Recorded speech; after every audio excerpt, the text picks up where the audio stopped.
Hi, my name is Sam Johnson and I'm a voice teacher. Today I will be reacting to and analyzing Sohyang performing Everyone. Ooh,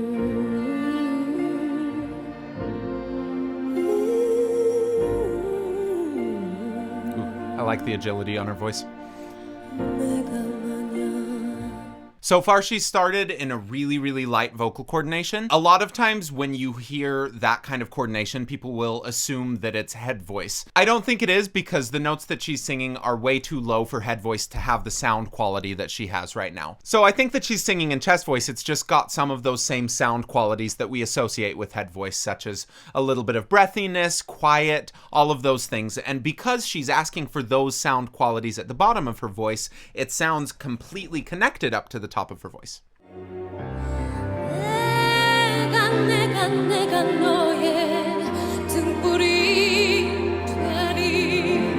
And then when she let the vocal folds kind of come together to create this more full sound like she's got in that last section, the airflow didn't stop. Like, she kept air moving. It sounds kind of like a consistent amount of air, and then the vocal folds just seem to come in because it still sounds so flowy. And when the vocal folds come in, muscles that aren't supposed to come in don't come in. So it doesn't seem like she's grabbing in order to do that.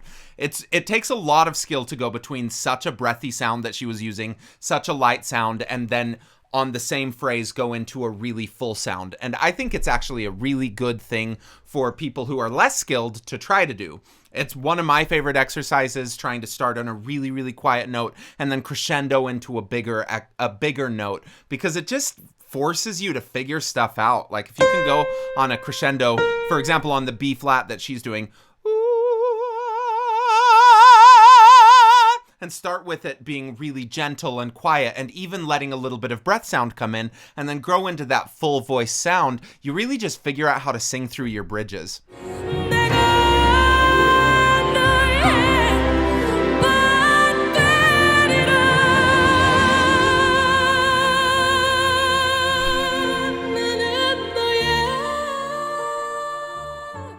It's even more impressive, though, when they do it the other way, when they start really loud and start getting really quiet. I'm not going to demonstrate it because I won't be able to.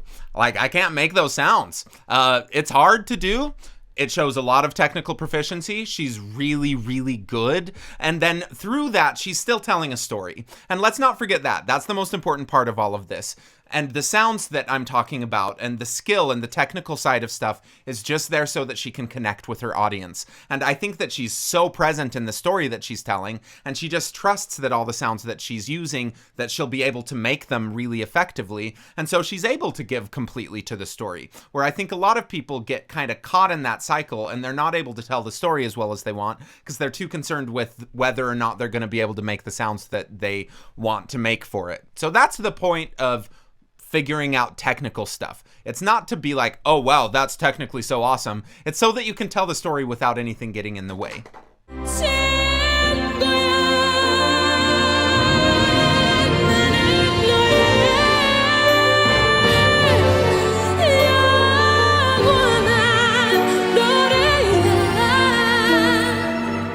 And there is some effect on her voice. It's live. She's singing it absolutely live, but you can do a lot to a audio signal to make it sound way good and have it happen in a very live setting. It doesn't have to be just post-production. So you can hear a little bit of that, but there's still enough quality of her voice that's like, yeah, that's absolutely a real voice. They're not doing a ton on it. They're just trying to make her sound way better with that. In addition to that, you also hear her using what they call in classical technique chiaro scuro, which is chiaro is the brightness and oscuro is darkness, where there's this ping to her voice, these frequencies that kind of cut over the top of the orchestra, but there's also a depth to it. She's probably a very loud singer if she wants to be, because her voice is so balanced like that, and she does have that cut but without losing the depth.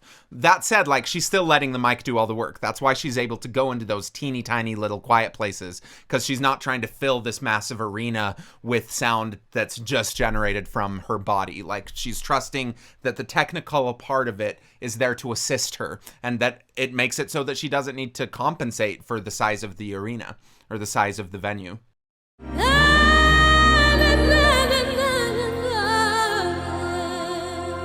Good. Quick pause just to point out how beautiful of an onset she just did was. So, she started with the vowel in the place that's going to work, and then she let it gently come onto the sound. It's not like, or anything. It's just this, There's this crescendo through it, and it sounded really gorgeous. He said, I'll be the one, I'll be the one to be your king. Oh, when... So you hear her playing back and forth with over dark sounds, over bright sounds, and then that chiaroscuro thing, because she's not just stuck in one vocal quality that she can use all the way through. And I love hearing people be so flexible, and that's one of the things that really draws me to her as a performer, is she's using all these different colors to tell different stories. Like when she started doing that more talky part, she let it be a little more talky. It still had vocal quality, it still sounded good, but she let it not sound like, I'm singing through the shadow of the death, like all of that silliness. She doesn't try to sound like that because it's not appropriate. And that's the whole point of this, is if you have all of these different sounds available to you, then you can choose whatever's most appropriate for telling the story. He said, I've been lying to be alive.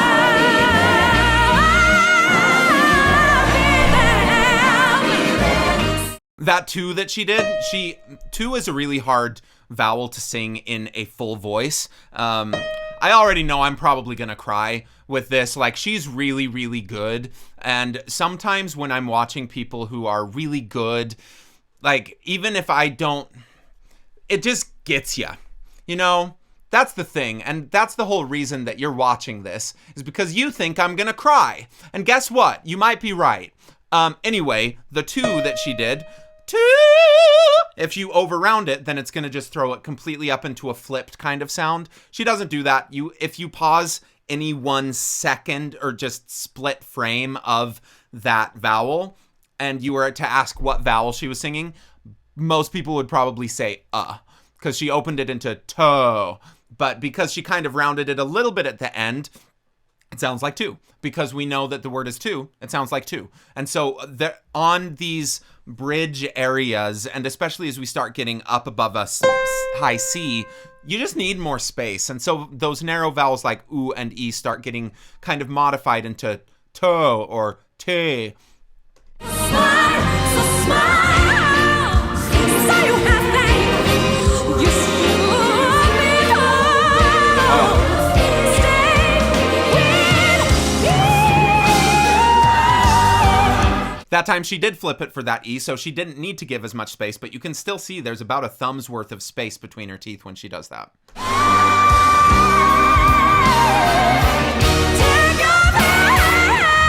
And then that time she doesn't flip, and so she has to have that space.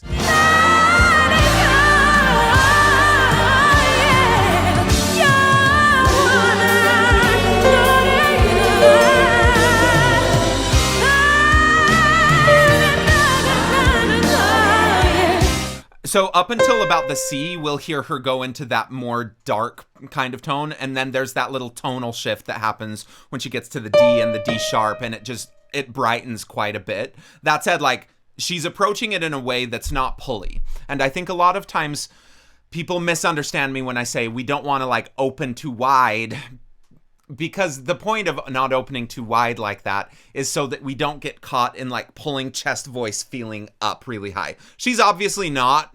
Like, she's doing a really healthy mix, whatever you want to call it, but it doesn't sound like an unbalanced sound. And when you're in that place, then the widening of it becomes more of a just, well, let's brighten it up. And we don't lose the depth with her voice, where I feel like a lot of times when people open up like that, they really lose that depth, and it becomes a very one note kind of color, which is very annoying. You don't get any of that with her. So you have to always balance these sounds out so that it sounds good.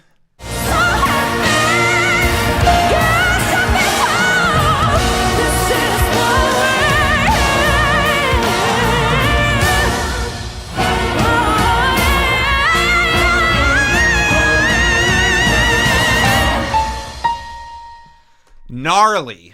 Yeah. Goosebumps. You can see she like prepared for that B flat, that really high note, well before she got up to the B flat, and then she didn't have to readjust the vowel when she got up to the B flat.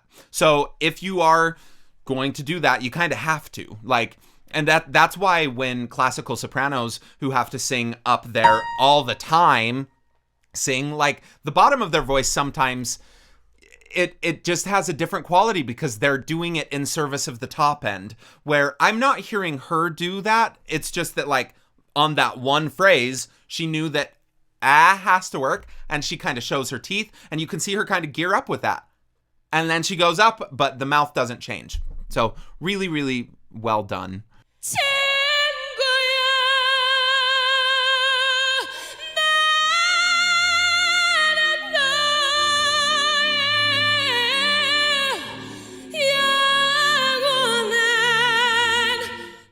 The fluidity with which she moves between those colors is the thing that's really impressive, right? Once you get a mastery of what your whole voice kind of sounds like using one of these colors, which she could do any of these sounds through her whole range and have it sound pretty even, like, then you have to start moving back and forth between them. And that takes a lot of practice. Like, people aren't just trying to say, oh, she's great because, like, she's not, and they're trying to fake it. They're saying she's great because she's great.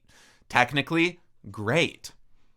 Emotionally, great. Present 100% of the time. Like, Sohyang is great. She's not Korean great. She's worldwide great. She's like interplanetarily great. She's really good.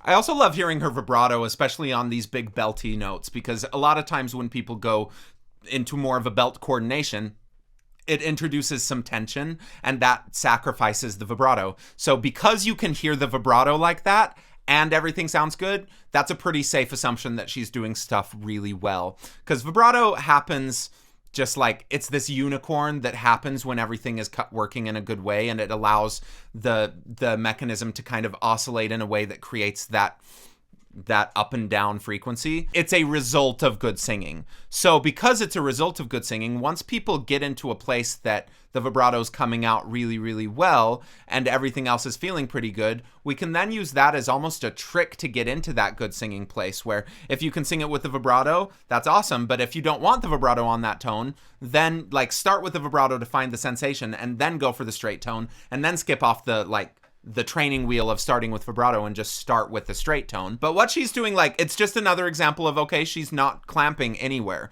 There's no unnecessary tension in her voice. There's like very little, if none, in terms of extrinsic muscle involvement. Like, all of these things are assumptions, right? I can only go by what I'm hearing, but there's no real reason that all that stuff would be happening, any of these bad things, based on the sounds that she's making. So it's a pretty safe jump, to be completely honest.